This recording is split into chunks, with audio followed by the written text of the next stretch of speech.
Նիկոլ Փաշինյանը պառակտում է մեր եկեղեցին, պառակտում է մեր հասարակությանը։ Մենք բոլորս գիտենք ինչպես են հոգևոր դասի երեսները հայտնվել այդ վիճակում։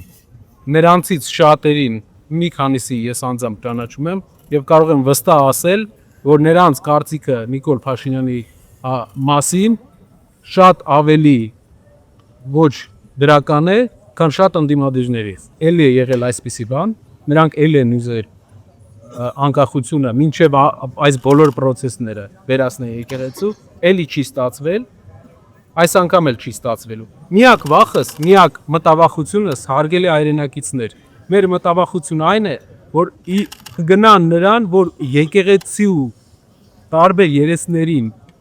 հաշելով կոմպրոմատներով, թե ոչ կոմպրոմատներով իրենց կողմը կգնան պառակտման եկեղեցու։ Իսկ եկեղեցին մնացել է մեր ազգային միասնության վերջին կետերից մեկը։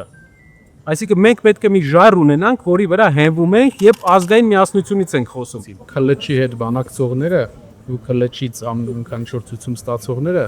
թող իրենց ովքեր նայեն, թե ով ում ազդեցության տակ է, եւ ով ու օրակարգն է առաջ տանում։ Ես եմ որոշն չգիտեմ, շարունակեմ։ Էսի մեկ, երկրորդը հայր հասարակության մեջ կա փոփոխության պահանջ։ Բոլորս միահամուռ կերպով, բոլորս փողոցում, մարդկանց հետ շփման մեջ, այս օրերի ընթացքում մենք բոլոր տեղերը տեսել ենք, որ մեր ժողովուրդը ուզում է փոփոխություն։ Մեր ժողովուրդը ուզում է կայունություն եւ նաեւ համերաշխ, որ ապրենք մեր երկրում, ոչ թե 3 միլիոնով իրար հետ խնդիրներ ստեղծենք։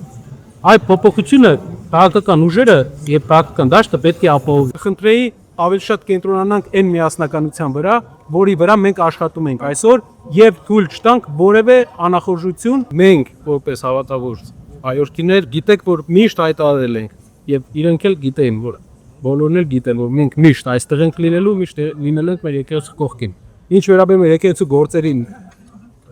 երևի հայկական բոլոր առաջնորդներից ամենաշատը իրենք են անում, լինելով իրենցից շատերը չունենալով քրիստոնեական հավատ, որի մասին իրենք արտահայտվել են, այսինքն այն մարդը, ով համակարգում է եկեղեցու դեմ արշավը, նա չի հավատում, քրիստոնյա չէ։